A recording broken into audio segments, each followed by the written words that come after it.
Hello, and welcome to Weed and Grub.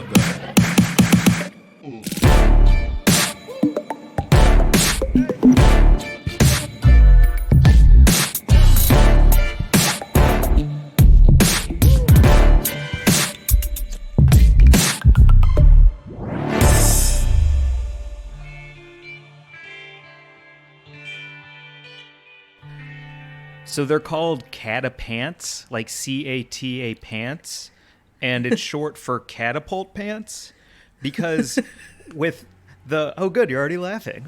My thinking is just that with the world opened back up, I don't want to talk to people still. I'm still not interested in having conversations. So if I can wear pants that catapult me out of situations that I'm in, then I won't have to, deal anymore. Okay, great idea. I definitely think this would be a hot seller. I have so many questions. Hit me with them, because all I can think about is when I'm surrounded by people at a party and they're like, "So, how are you?" And I'm immediately like, "Boom!" And I just like launch into the air and over the pool house back into my home through the window that I break. Okay, first off, engineering questions. Yep.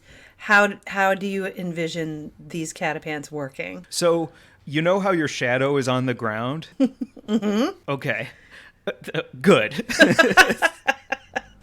Yes, I'm familiar with the shadow being on the ground normally. So the catapult lays flat behind you, and when you push your heel down, almost like a slap bracelet, the catapult part rockets up into your butt and launches you 100 yards away from the danger zone that you're currently in. Okay.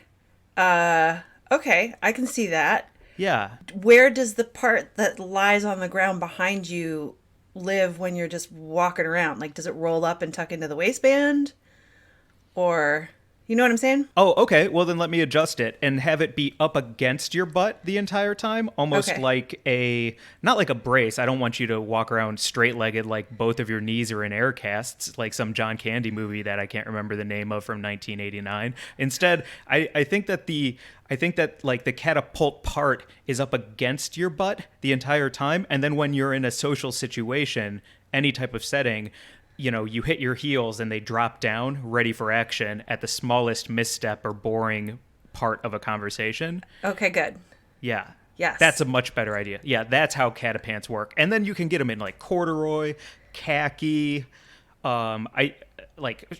jean short if your dad wears brown belts and loves the grill, like. Oh yeah, the braided brown belt look with loafers. With fucking loafers. Yes. Totally.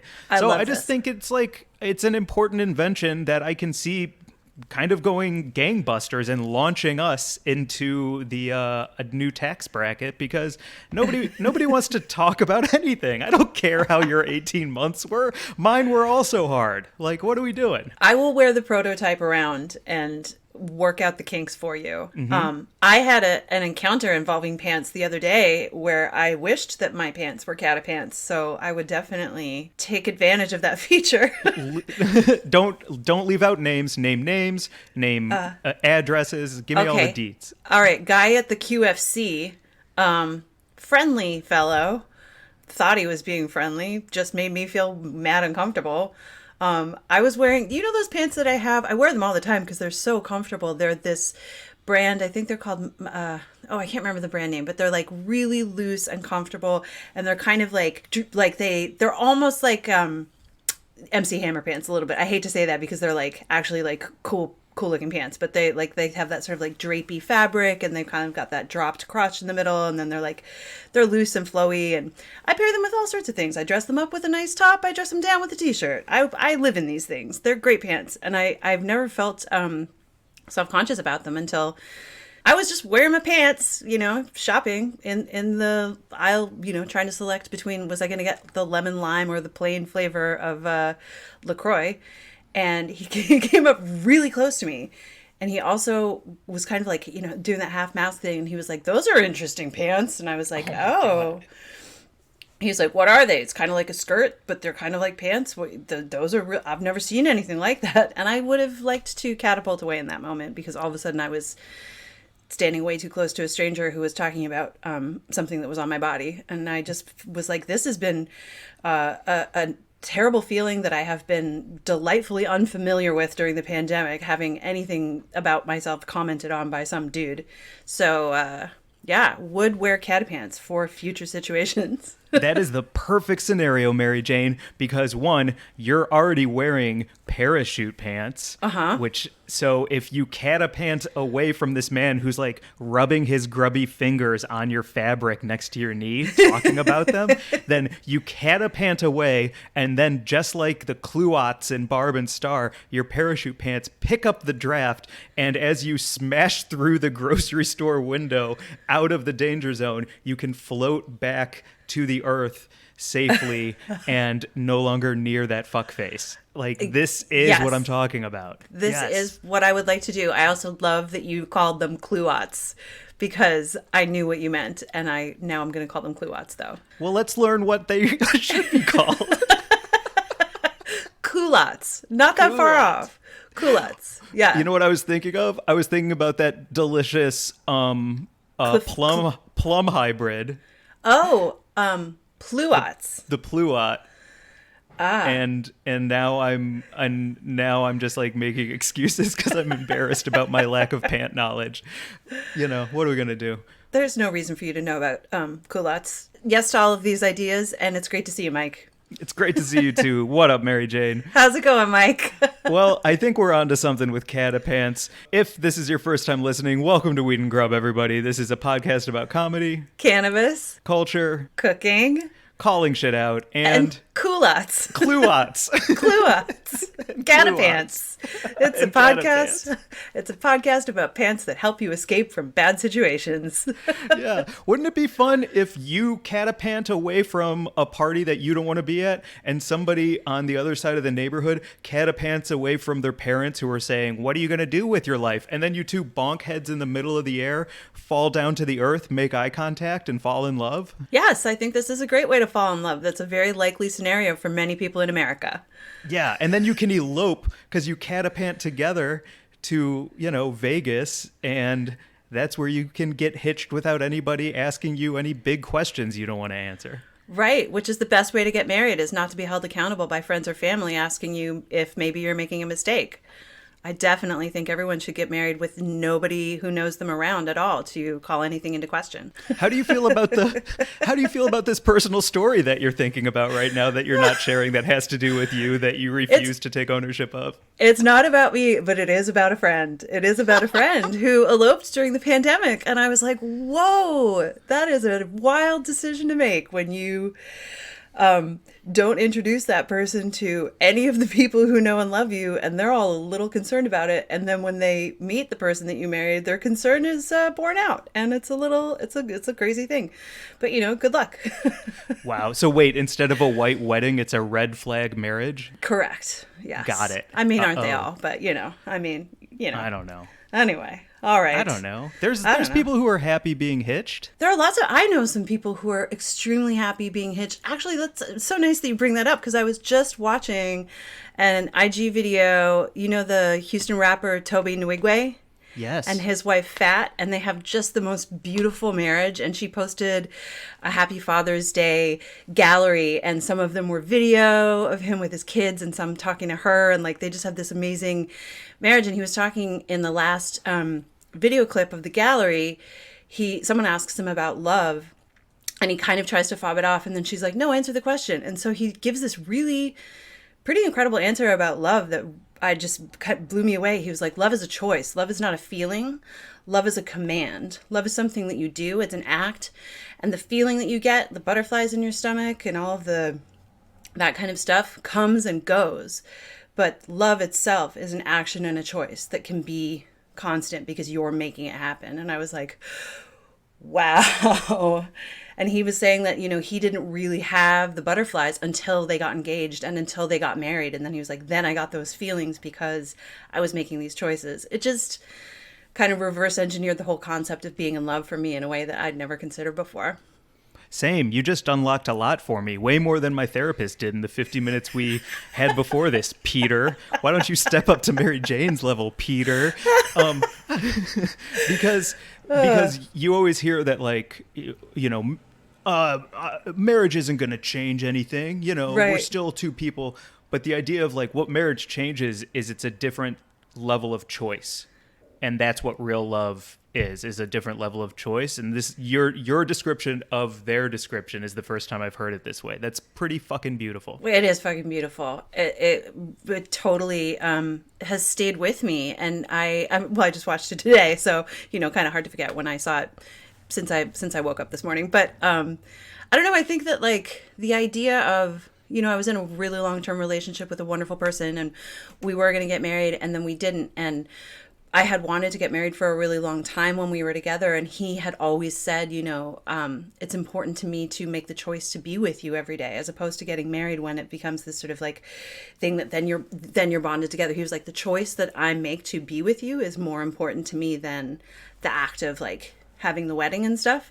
And I sort of understood it, but when we did decide to get married, it was out of necessity as opposed to making the choice to enter into, like, a love relationship. And that's, I think, why it failed ultimately, was because we were like, oh, we're going to do it for, like, sort of paperwork reasons and health insurance and all of that kind of stuff, which is also an incredibly fucking valid, like, I mean, I think, when gay marriage was legalized, that was, like, the biggest thing for a lot of people. They hadn't even thought about just, like, the rights that come along with being married, the rights of, getting your partner on your health insurance being the most basic one, which is why my partner and I had decided we were going to get married.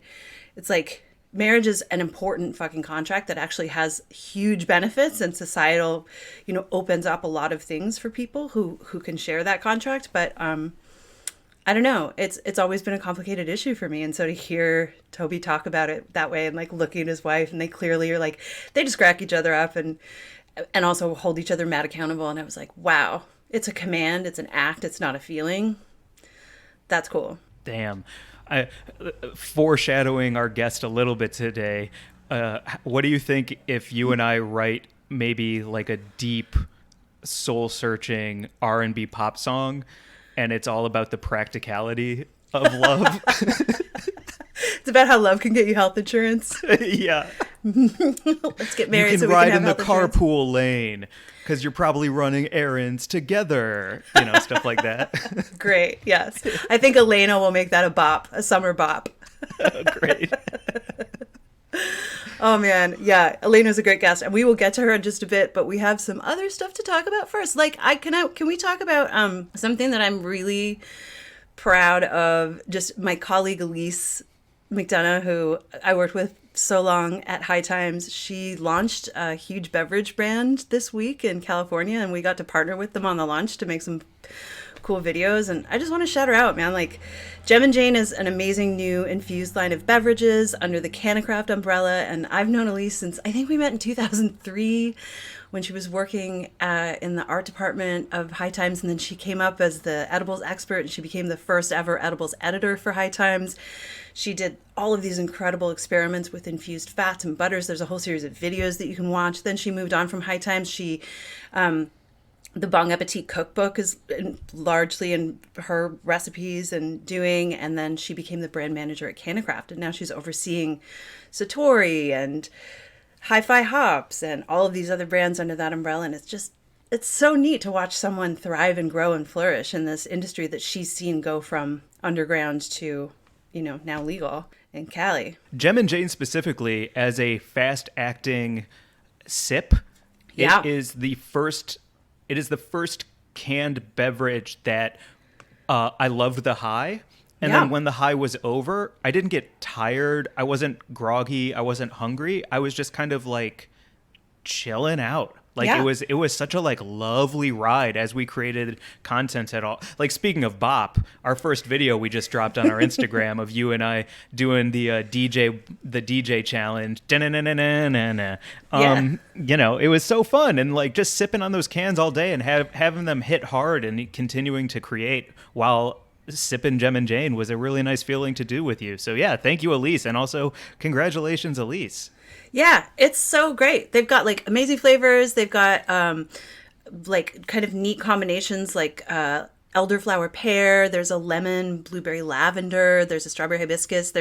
And they're using rare cannabinoids, so they're making them with like low doses of THCV, delta 8, and CBD with like 4 milligrams of delta 8 THC, I think, in some of them, with 2 milligrams of CBD, and then there are other ones that have 4 milligrams of THCV and a little less than 2 milligrams of THC. So it's just like a summer sip, super refreshing. They're low cal. They're just awesome. They're not paying us to say any of this on this podcast right now. It's just great.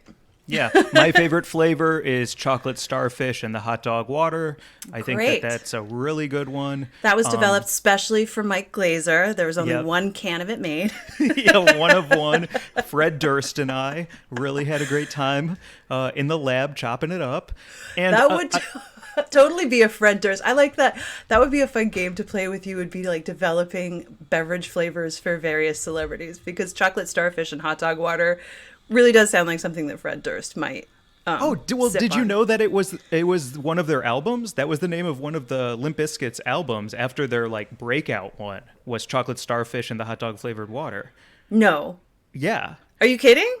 Oh, I cannot wait till we go on a road trip and I only play Limp Bizkit for you. Oh, no. You have so much to learn, Mary Jane. Oh, I cannot really do. wait. Yeah, it's going to be Slipknot, Korn, and Limp Bizkit, baby. Sprinkle some Rammstein in there, and we are going to drive across the country. Oh my God. I did catch Tool. I know that Tool is one of your faves that I am familiar with, but the rest of it, man, just totally escapes me. Like, I was just, we're going to talk about Life is Beautiful today too, right? Because Green Day is one of the headliners, and I need to hear more about them, because that was a moment that missed me, and I know they're like fucking iconic in this country. Their Dookie missed you? Yeah.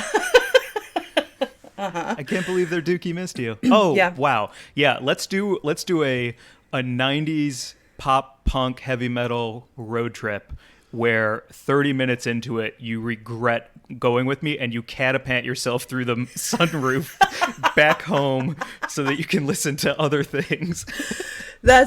Yeah, so on the way out, on the outbound trip, I'm listening to this lineup of yours, and on the way back, you have to listen to What Could I Do to You That Would Be the Fucking Worst. I would make you listen to all of the like 60s and 70s jams that you just refuse to listen to, like Joni Mitchell or like Bob Dylan or the fucking Pet Sounds by the Beach Boys, which I don't care about the Beatles, but like I've been trying to get you to listen to Pet Sounds by the Beach Boys for 3 solid years now, and you're always like, I'm gonna do it, and I'm like, just smoke a joint and like lie on your fucking beanbag with me.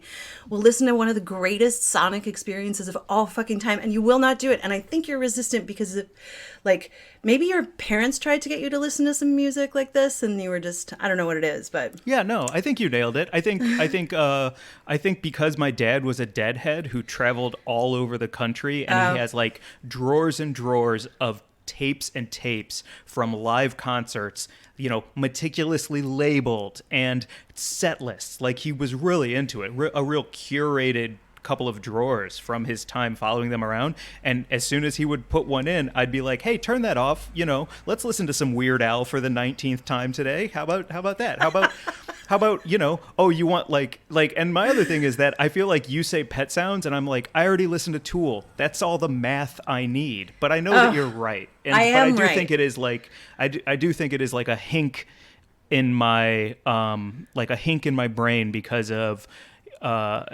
my dad was a Deadhead, and so I'm, you're averse to the things that, shape you. Of course. Yes, of course. Can I tell you a story about a Deadhead who, okay, I'm just going to tell you a story. There's no lead in really, but once I was working a Cannabis Cup event with a bunch of folks. We were all sharing a house in Michigan. Very good friends, all of them wonderful folks, big time fucking Deadheads all day long from sun up to sundown and beyond into the night. There was nothing else that was playing in the house. So I got an education, to say the least. And one morning, we'd all been together for about a month. One morning, I escaped to the car early in the morning we were going to the site for the day's work or whatever. And I had like 5 minutes in the car by myself to listen to the news. And I turned on NPR and I was like, oh, thank God, I'm listening to like some world events and, hearing the dulcet tones of whoever the host was, Madeline Brand or whoever. I was like, oh, thank God. And John got in the car with me and he was like, ugh, can you turn that off? And I was like, motherfucker, I have been listening to your noodly news for a fucking month, and I can't even get 5 fucking minutes of fucking world news from NPR without you shaming me for my like need to just have. And then he anyway, and then his girlfriend, now his wife, Sarah, got in the back, and she was like, John, just like let her have a minute. And he was like, ugh. And he said, it reminds me of my dad. And I was like, oh, okay, all right, okay. I feel you. Because you've listened to them more than me, I feel like a large part of the movement of the Grateful Dead was the current events of the time. So there is like an entire like where you're at and revolution and rebellion tied deeply into that music. And when you put on the news for somebody to be like, whoa, it feels very counterintuitive to me. Oh my God. Yes, you're so right. Like the Grateful Dead were a counterculture band. They were the heroes of the countercultural fucking music movement in so many ways. And they were, you know, they spread 420 culture across the country. Like they were hugely revolutionary. The Waldos, didn't the Waldos, like which if you didn't know, 420 is based on the Waldos, which is a group of guys. And maybe they toured with the Grateful Dead. And that's kind of how the seeds were planted for 420 to become what it is today? Close. Yeah. It was a group of high school students in San Rafael, California in the 70s. And they would meet at 420 to smoke behind the school on or near a wall, I think, which is why they're called the Waldos. They're still all friends. You can, I think, look up. They even have a website dedicated to the Waldos. But one of the Waldos, I think one of their older brothers was friends with one of the roadies from the Grateful Dead or something. But anyway, that's like the 420 idea of like these kids who would meet at 420 to smoke then permeated the Grateful Dead culture, and then they spread it across the country along with Chemdog, one of the best strains in the world, which was popped from a bag of weed that was bought in a parking lot at a Grateful Dead concert in like 1991. There were 6 seeds, and those 6 seeds they were popped by a breeder who grew them out into the legendary strain Chemdog. Wow, that's it's really all cool. Connected, man. It's all connected, Mike. Yeah, man. Totally, yeah, man. Dude. Yeah. That's some real Jack and the Beanstalk, Johnny Appleseed lore come to life. Really, really cool. Did you ever hear of Danksy Appleweed? Danksy Appleweed? Yeah. No. Danksy Appleweed was a person who I want to say like 2014, like a fucking while ago now, was leaving little dime bags of weed around New York City, just with their signature, Danksy Appleweed. Just like, you find it if you need it. Here's a dime bag. I got you. It's meant to be if it's meant to be. Yeah. And they were, I think, ultimately like found out and interviewed by, you know, one of the outlets, and like their whole thing was like, yeah, I'm just trying to like spread love and joy and share what I have. And it was just great. Danksy That's Appleweed. So cool. What a wonderful person. Oh, I'm going to Google that now, too. You talk about something like Danksy Appleweed, and I'm like, yes, absolutely. Can't wait to Google. And then you're like, do you want to hear a seminal album from one of the most talented musicians of all time, Brian Wilson? And I'm like, we'll get there. Like, it's never going to happen, Mary Jane. You can just give up now. I'm like, motherfucker. We're both catapanting away from each other, but it's only because like we definitely need more therapy just to like get over the whole parent thing. Yeah, not enough therapy in the world. There's a great scene in Love and Mercy, which is in part about the recording of Pet Sounds. This is a brilliant fucking movie where Paul Dano is playing Brian Wilson. Ooh, and he hears, it's like that, I think it's misophonia with, you know, that like crazy sonic thing that happens where you actually are like, the sound is, I can't remember exactly what the definition of it's not synesthesia is. Where like the colors and the vibes and the whole thing like that Billie Eilish has and stuff like that. Synesthesia. And also synesthesia and also Pharrell and synesthesia is where you see color or hear color, right? Yes. Or see music, I think, is where your senses interact in a different way. The misophonia, I think, is when sound is problematic and distracting. Like you don't hear it like a normal person, like something that would be not a big deal for one person is like intolerable. There's a great sonic scene in that movie Love and Mercy where he's eating with people and the clattering of the knives and forks all of a sudden becomes this huge thing that overtakes him and becomes like almost a psychotic break. It's so brilliantly done, the way they portray that, like his experience of the way he heard things and hears things and how it relates to the music he made. It was fucking amazing. I think that's the way to get me into things is visually, because I'm such a visual learner and everything, that like the way that I talk, like my brain is way more picture based than anything. And so like if we watch something like that, or even a live concert, like talking about Life is Beautiful and things in a little bit, like, you know, a live spectacle is the way that I fall in love with art the most. And so, you know, I would love to burn one down and watch something like that with you on some bean bags, maybe with like 3 or 4 different pizzas and dip sauces, like a light salad. Maybe it has some Kalamata olives in it and some Ben and Jerry's for dessert. Yes, this sounds great. When I get back to LA, let's have a Love and Mercy night where we have pizzas and light salad. I have a salad recipe that I'll actually bring with me that I've been making a lot that I want to talk about as well. But before we talk about your salad, let's do the news. It's a celebration. This Yes. is a great week. And then Yes. we will hit up these salads afterwards. Ready to talk about the Grub Gazette? Yes, I am ready to talk about the Grub Gazette, our news segment. Absolutely. The Grub Gazette is presented by OCB Rolling Papers, the largest rolling paper brand in the world, crafted naturally since 1918. OCB offers a full line of plant-to-puff papers made with sustainable fibers farmed from within a 500-kilometer radius of their facility in France, which is powered by 100% green energy. In 2020, OCB rolled out America's first ultra-thin, slow-burning bamboo rolling paper cones. They're even burning, no tear, GMO-free, and vegan. Not all rolling papers are created equal. OCB offers a premium smoking experience. We call it Harmony on High. Oh, ask for OCB wherever you buy your papers and sample their entire line of products, Plus visit OCBUSA.com and follow OCB on Instagram at OCB_USA. Their rolling papers are fantastic. Their cones are fantastic. If you like our podcast and you like what we do, please support the people who support us. Thank you, OCB. Thank you, OCB. Mary Jane, what is our news story this week? Our news story this week is being reported all over the place. We are bringing it to you from Marijuana Moment, which we love as a great source for everything that's going on in the world of cannabis, marijuanamoment.net. And the story is Connecticut went legal. Whoop, whoop. I think that's the 19th state? The 19th state. I had actually lost track. I thought it was the 18th, but it's amazing. It's the 19th state. It's the 4th state to legalize cannabis for adult use this year alone, after New York, Virginia, and New Mexico. So it's pretty freaking amazing.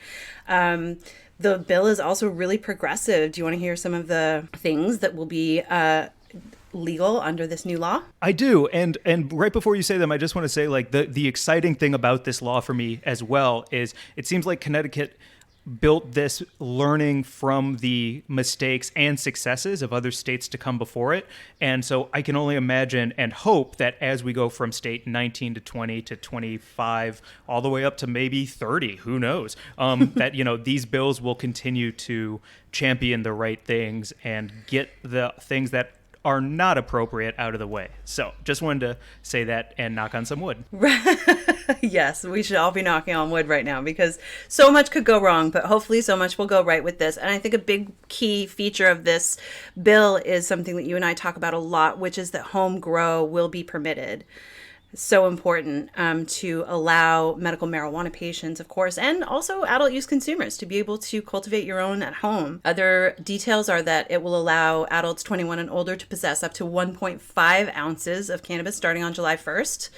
Right around the corner. Happy Canada Day. Happy Connecticut Legalization Day. Oh, Connecticut. A significant amount of tax revenue will go toward broader community reinvestment, targeting areas most affected by the criminal drug war.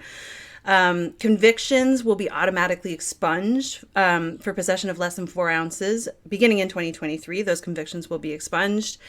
The smell of weed will no longer be a basis for cops to stop and frisk you, which is huge. Which many times was a bullshit thing to begin with, because if you Yep. can say something like that, then you've already got like probable cause, which is a huge fucking problem and a big reason why a lot of people are in prison who shouldn't be. And this I think is really great. The bill states that rental tenants, students at institutions of higher learning, and professionals in licensed occupations will be protected from certain types of discrimination around legal cannabis use, and people who test positive for cannabis use will not be able to be denied organ transplants or other medical care, educational opportunities, or have action taken against them by the Department of Children and Families without another evidence-based reason for the actions. They won't be able to take away your kids. They won't be able to deny you treatment for any illness that you might be coping with, especially people who need transplants. People have been denied life-saving organ transplants in the past based on cannabis use because they treat it like other illegal drug use, and they're saying Like that, a Schedule 1, yeah. Yeah. So that is huge. Oh, and in the meantime, there was also another part that I thought was really great, is that the state will be allowed to enter into cannabis-related agreements with tribal governments like the Mashantucket Pequot tribe and the Mohegan tribe of Indians. Yeah, it's just a really, really great piece of news to celebrate as we go into summer, you know? Absolutely. It's what's help me. There's a joke about hot girl summer, and for this news, hot box summer. It's hot box summer, Mary Jane. Great. We got there. It's hot box summer. Yes, fantastic. I was watching a TikTok the other day because Uber prices are so fucking crazy right now. Like, I was looking to see how much an Uber would be from LAX back to your place, because when you get back from Washington, and it's like $120, where it used to be, you know, 35, 40, 60 if it was surge pricing. Mm-hmm. And so this TikTok that we should share on our Instagram at Weed and Grub essentially said, why the fuck are Uber prices so high? And essentially what they did was they operated at a huge loss with tons of money coming in from investors. And by operating at a huge loss, they could keep their prices incredibly low, which would squeeze out any other competitors. Mm-hmm. And then once everybody was gone and they're the only game in town, shoom, they just raise their prices to whatever they fucking want it to be to recoup on those losses. And so that is a direct parallel for me with federal legalization, and how there's going to be these big Monsanto, Amazon companies who are going to come in and keep their fucking prices way lower than anybody else in town, and then squeeze everyone else out, and then rocket those prices all the way up, and there's nothing we can do about it. And that's like a huge concern for me, and it's always worth sharing because we have this platform to share it. So you're so right, and it's the biggest reason that home grow is so important, because you should be able to supply your own weed without having to depend on, especially on a giant fucking corporation to, you know, sell you crappy weed for a lot of money and make a ton of profit. So yeah. Oh, God, can you imagine a day when it's $150 for some mids? Like, ugh, yes, I can. Can you imagine? Yeah, right? I mean, there, you know, it's pretty nuts in California. There are some companies that are selling, you know, not great weed at top shelf prices because they've got a big name behind the, I mean, I don't want to name names right now, but they've, you know, white labeling by celebrities is, you know, coming online more and more. People want to buy you know, new consumers, not people who know about weed, but like a novice consumer might walk into a dispensary and be swayed because they recognize a name on the box as opposed to, you know, knowing what to actually shop for. They're like, oh, you know, someone I like has a brand of weed, let me try that. And it's not necessarily going to be the best, and it's probably going to be more expensive. So yeah, definitely something to look out for. Don't let people sell you shitty weed for a lot of money. And then there's like, you know, great weed that costs a lot of money because it's fucking worth every penny. So absolutely. All right, hit me with the salad. You sent me the pictures. I got upset because I couldn't taste my phone. What the heck kind of salad was that, Mary Jane? Okay, remember when you and I were here last summer and we were talking about corn loading? Yeah. Which, for anyone who didn't hear that episode, is basically our concept of preparing yourself for a road trip by corn loading instead of carb loading before a race. You corn load before a road trip where you eat a ton of corn, and then once you've pooped out the last kernel, you know that you're clean and good to go, and you're not going to need to poop on the road. It's brilliant. Yeah. And now we can do, when we do our road trip with corn, we can do a corn loading corn tour. Corn loading for Corn the band. Okay. Yes. So anyway, it just kind of like brought me back to those times last summer when we were talking about corn loading, because it's a corn salad. It's a grilled corn salad with it's fucking phenomenal. You grill corn and scallions and jalapenos, and then you dress romaine lettuce with a buttermilk, feta, lemon, and garlic dressing. Put the grilled corn and scallions and avocado over the top, and the jalapenos minced into the dressing. And it's the most refreshing, spicy, zesty, zippy, happy, summery bite.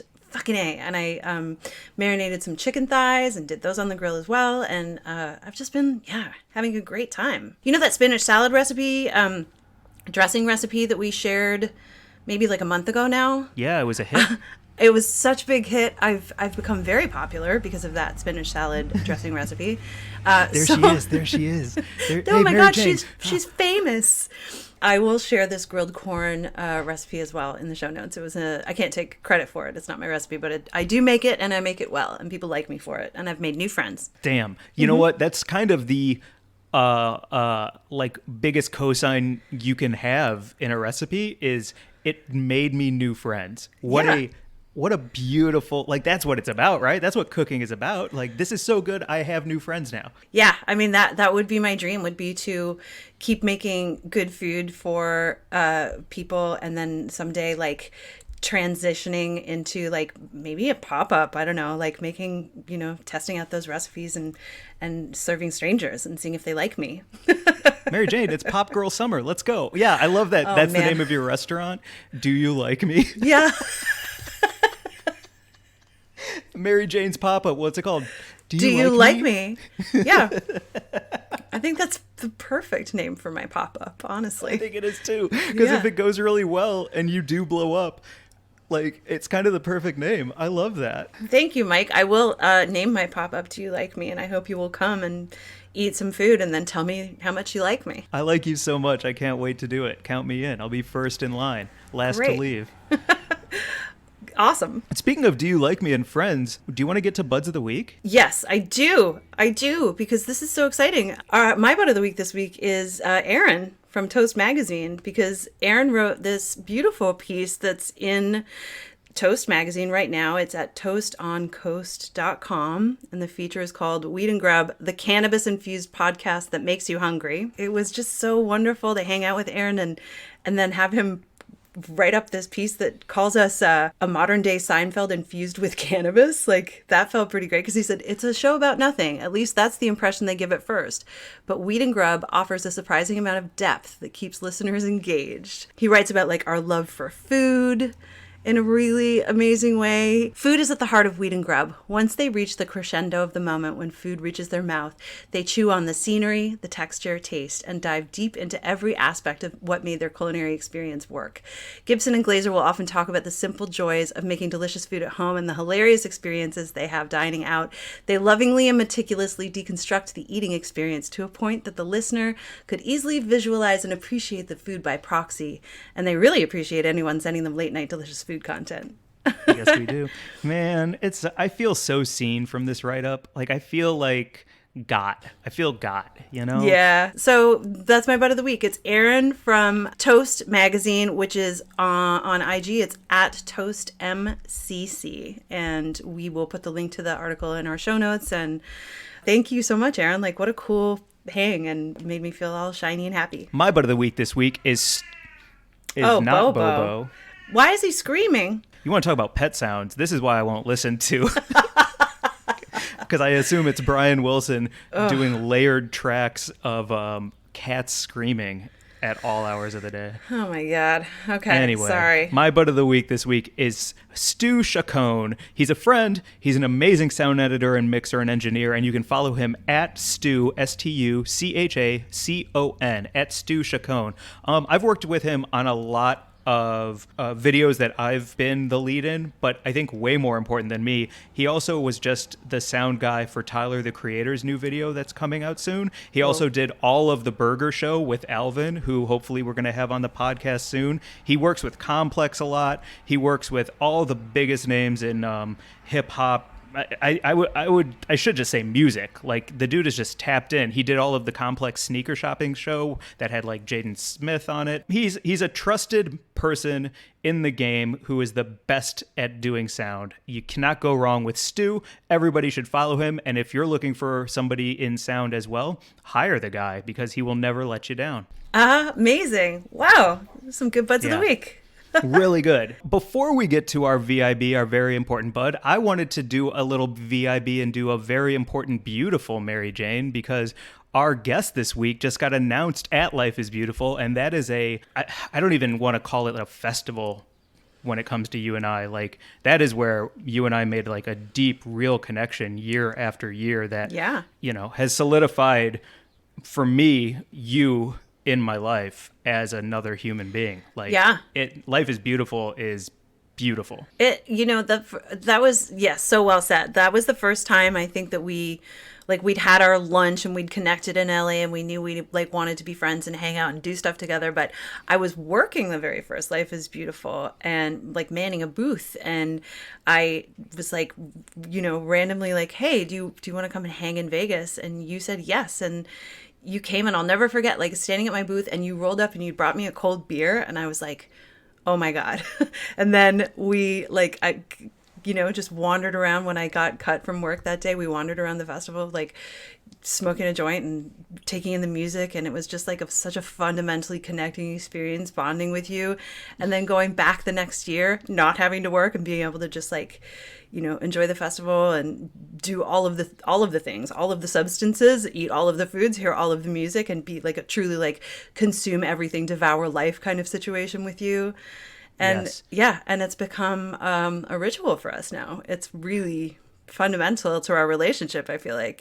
Anybody who hasn't been, it is a perfect combination of art, music, culture, food, and just celebrating being alive. Like, that is what Life is Beautiful represents. The lineups are perfectly curated. So let's say you love pop, there's going to be pop. Let's say you love rock, there's going to be rock. There's not only something for everyone, but it is so incredibly inclusive too. And it really puts the Vegas Strip on the map for me in a way that normally the Vegas Strip might not be considered. It's actually it's downtown Vegas. That's actually my favorite part of it, is that it's it's off the Strip, so you like get to see, I think, what real Vegas is. It's like the Fremont district and like what feels to me like a real city. Because Vegas to me had always been so overwhelming because I'd only ever stayed on the Strip, and then to experience Life is Beautiful with you, I was like, oh, I fucking get it. I get the heartbeat, I get the rhythm, I get the energy. Do you remember the night when I know you remember it because we talk about it all the time, the night that we were just like perfectly baked and we were standing on a corner and this dog went past and you were like, boy, that's a long dog. And we laughed so hard. It was so long. It was the longest dog I've ever seen. It was so long. That dog was so long. I've never seen a longer dog. And its legs were so short. So proportionally, the length of it just didn't make any fucking sense. And we were like, oh my God. It looked like Slinky from Toy Story. It was insane. It was the longest dog. It was the greatest moment. I still can like cry, laugh just thinking about how long that fucking dog was. So here's my pitch. This year, instead of going, I want us to be a part of Life is Beautiful. I would love to be a part of something new there, especially because weed is legal in Vegas, called Life is Buttiful. And maybe we could do the podcast for Life is Beautiful at Life is Beautiful, because I think we understand it. I think we're tapped in. And I think that it is like, you're not going to find anybody else who has a more emotional, real, honest connection to this festival than the two of us. So I would love to be a part of it. I would love that too. I need new title pitches. We could have a pitch session. We can sidebar about that offline if you like. But Understood. I definitely, yes, I would love that. And shout out to our friend Samin, who is a big part of the Life is Beautiful festival. She's fucking awesome, and she's always killing it at the fest. And our VIB this week, our very important bud, Alaina Castillo, is on the fucking lineup, as you said. Like, whoop, whoop. I just pulled up the poster to see the whole lineup, and her placement, her name in bright blue letters on the poster. It's just exciting. And we caught her on the come up. I mean, basically, she stepped out of the studio for a few minutes to chat with us. You'll hear recording in the background, some beats and stuff happening, and there's a fair bit of background noise during our chat with her, but it was so great that she stepped out to talk to us. And we're going to drop her track Indica at the end of this episode, so stick around to hear that. It's fucking great. Yeah, it's fucking bussin'. She was named Spotify's US Radar Artist of 2020, streamed and viewed over 120 million times. Alaina is a Houston-born singer and songwriter. She's brilliant and cool and funny and so fucking talented, and I'm so glad that she kicked it with us, and I'm so excited to hear what she was working on. She's nice. She's so nice. She rad, yo. And she has cool hair. You know, all of it. Thank God we didn't say any of this to her while we were with her. Oh my God, your hair is so cool. You're so nice. Do you like me? You want to come to my pop-up? I'll make you corn salad and talk to you about whether or not you pooped it out yet. You ready? Oh, yes. Okay. Without further ado, here is our interview with Alaina Castillo.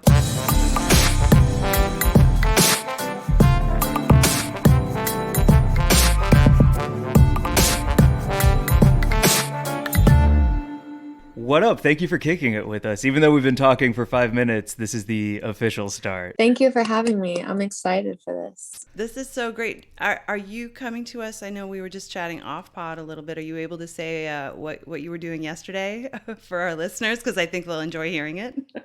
Yeah.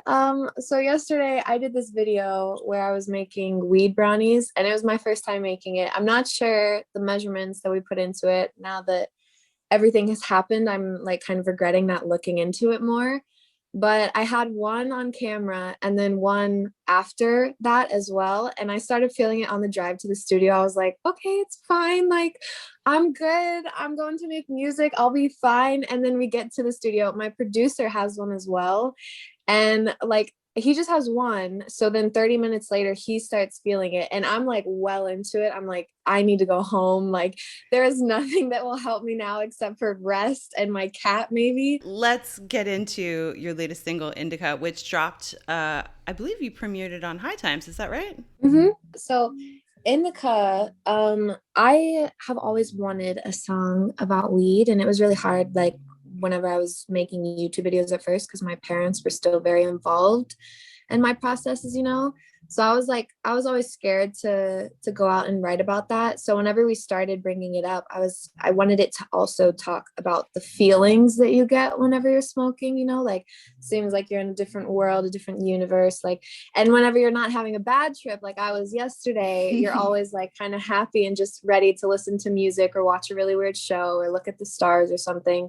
So Indica was that, like my own version of bringing that into real life, of kind of bringing up imagination, like all the scenarios that I get whenever I'm high, and then also kind of bringing it into a little melody as well, so it creates a little song. I hope you take this the right way, but it's really nice to close my eyes and listen to it. Like, it takes me places. I get that. No, I did ASMR before, and everybody's like, "Oh man, I just fall asleep to your videos." So I'm used to that. It's okay. You were recently on Seth Meyers. How was that experience? That must have been so neat. Oh yeah, that was insane. It was like my first. I mean, I did the Latin American Music Awards show, which was very insane, and that one I actually had like a live crowd too, but for the Seth Meyers one, we were doing it just like in this set with TVs and neon lights and everything. And it felt really weird to think that the final product was going to be on TV, because I remember like the night that it was going on, my friend was like, okay, I'm going to come and wake you up. Or like, I was trying to stay awake, but I was like, I have no idea when it's like going to be on. I'm over here waiting in my room. So then I wake up to her knocking on my door. She's like, you're on in 5 minutes. And I like got outside with my blanket over my head, like sitting on the couch, and we just watched it. And it was such a surreal feeling, because I don't know, I started on YouTube doing covers. Like, how the fuck does it end up on TV? So it just felt like very full circle, and I was really happy. Let's talk a little bit about how you came up. Like, how did you get your start? Yeah, I started on YouTube because I think whenever I was in high school, it was starting to kind of blow up, and a lot of people were using YouTube to post videos. And so I was like, you know what, let me go and try it. And I wasn't really keeping my parents involved, because they didn't want me like having a Facebook at first or like anything way back then. But I took matters into my own hands and just started posting my own videos. And then I stopped, but continued whenever I was in, I think, 11th grade. And it was just always really fun for me to work and to go to school and everything, but then to be able to come back and make something that I really liked and finally do something that I like. So it felt like I had this whole world to go to, and that's why I started making my YouTube videos in the first place.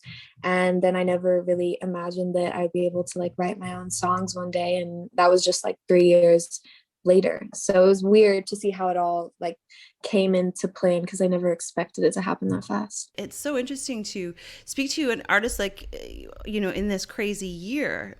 How has this year been for you, this pandemic? Because it seems like this has been a year of great success for you, but how have you sort of navigated this time? Yeah, I always told myself 2021 was going to be my year. I was 21 in 2021. I was like, okay, 2020 was Corona. I moved out to LA right before it started. So I was kind of like just trapped in my apartment and in the studio. And that I think really, really helped, because I'm very shy and I have never done this before. So I get really anxious for a lot of things, and being able to have that time where Corona was like, hey, stay inside for a little bit and just like write music and become more comfortable with myself and myself in this new environment.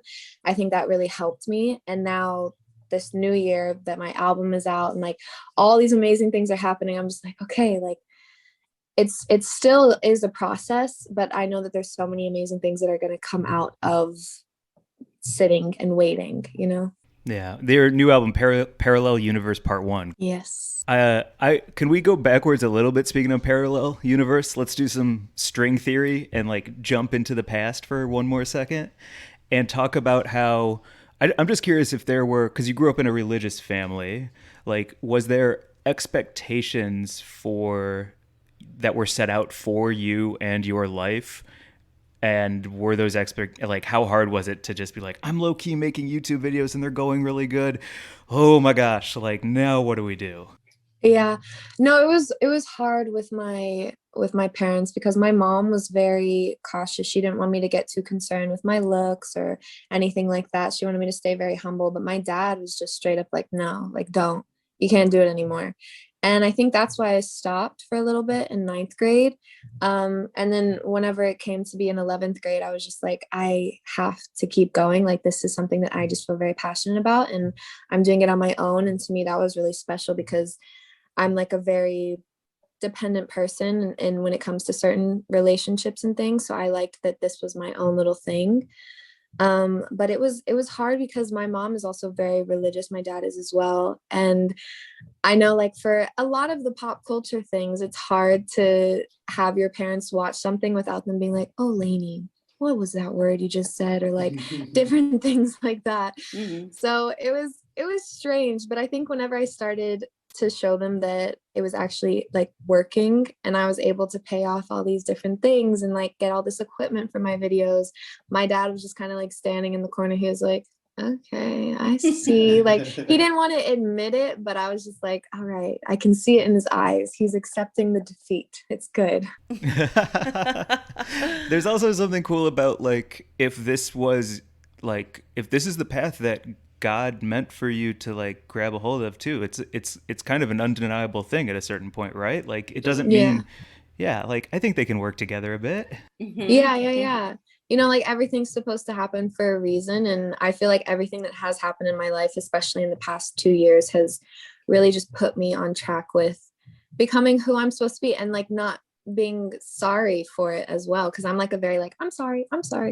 So it's helping me become a confident person. And I like that.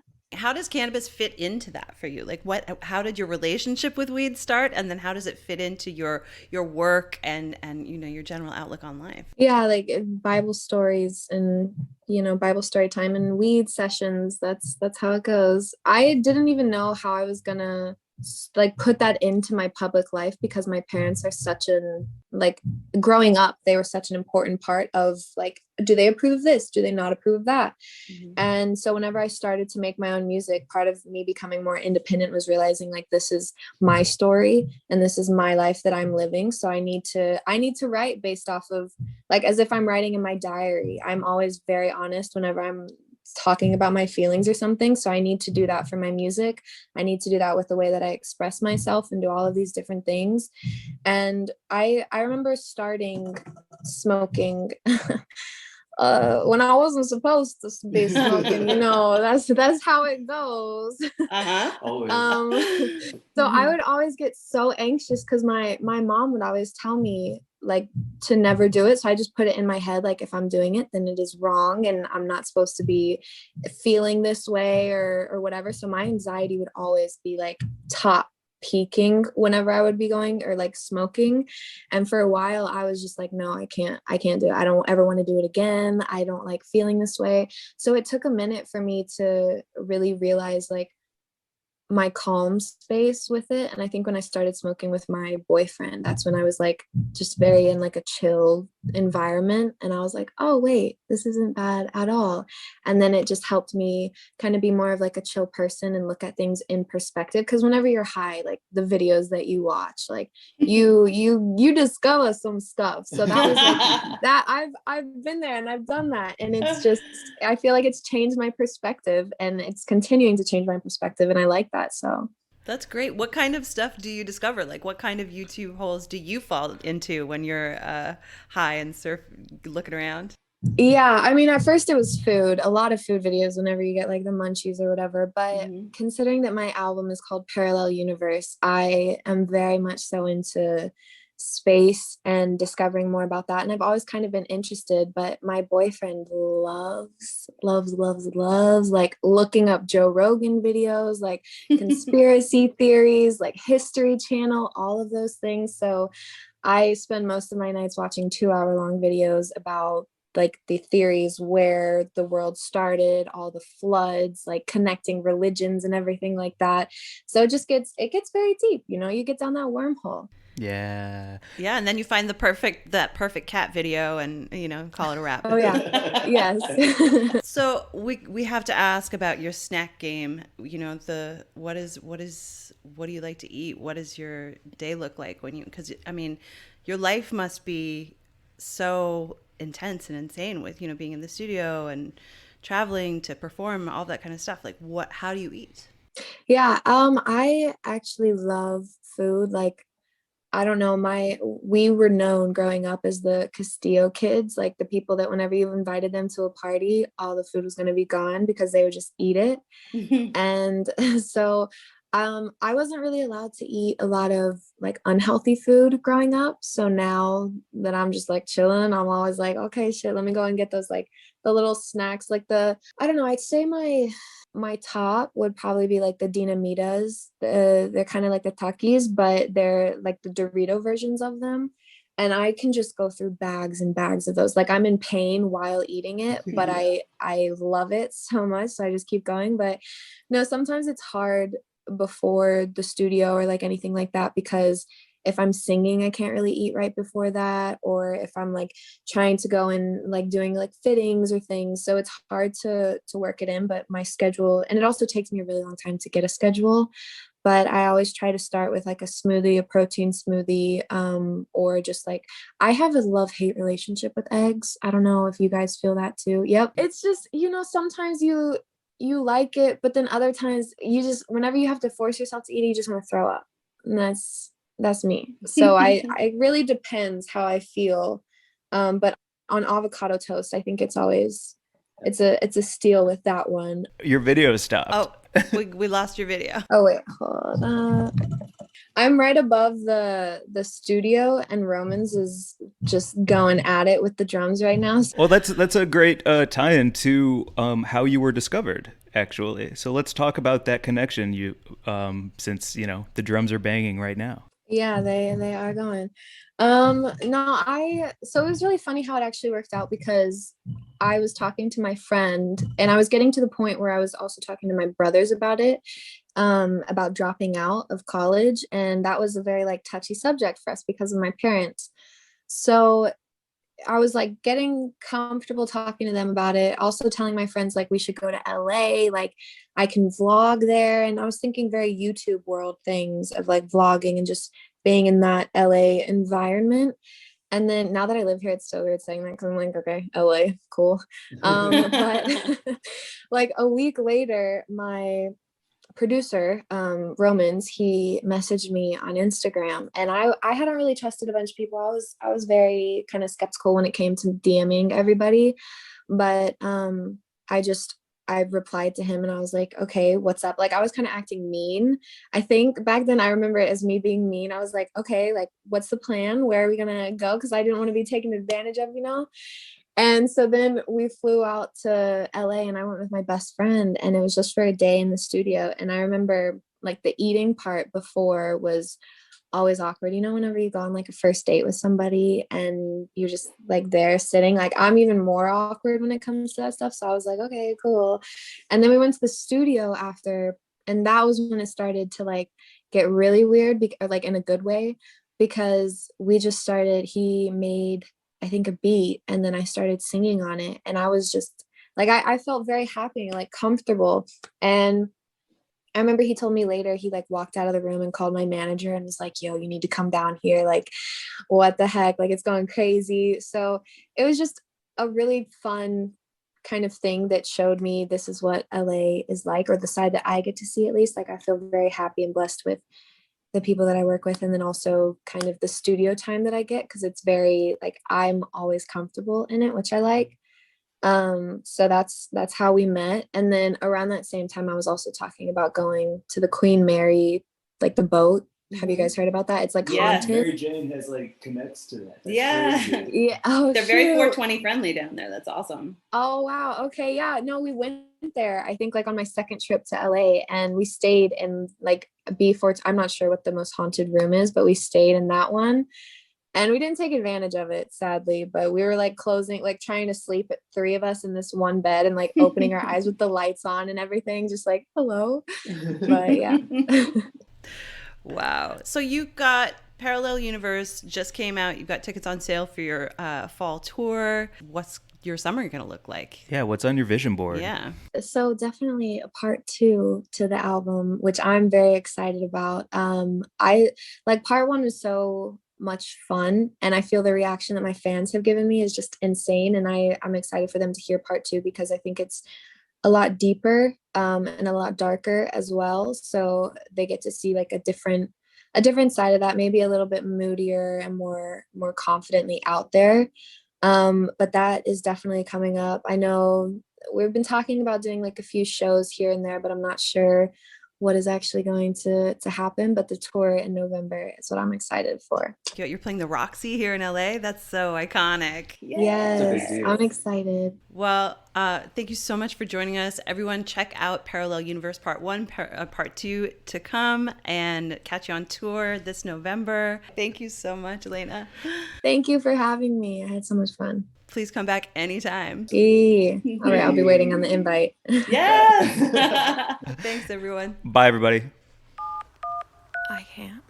You know how no. My eyes are stars adrift in the galaxy.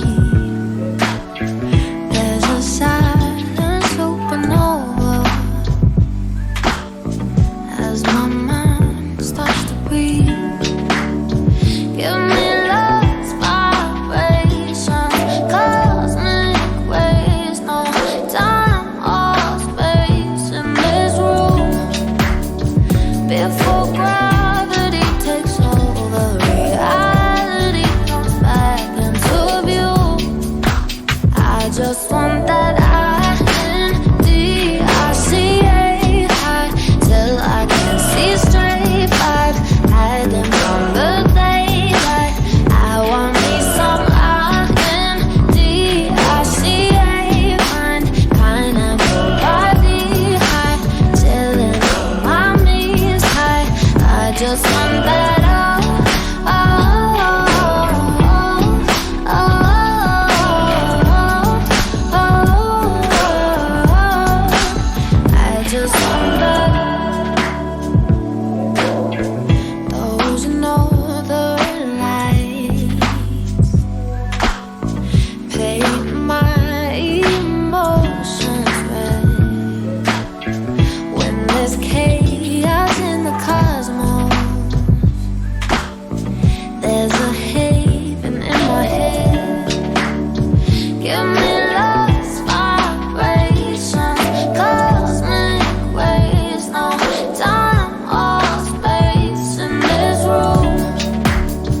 before gravity takes over. Reality comes back into view.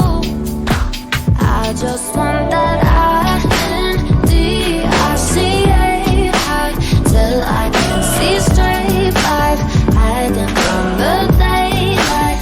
I want me some INDICA mind, pineapple body high, chilling on my knees high. I just want that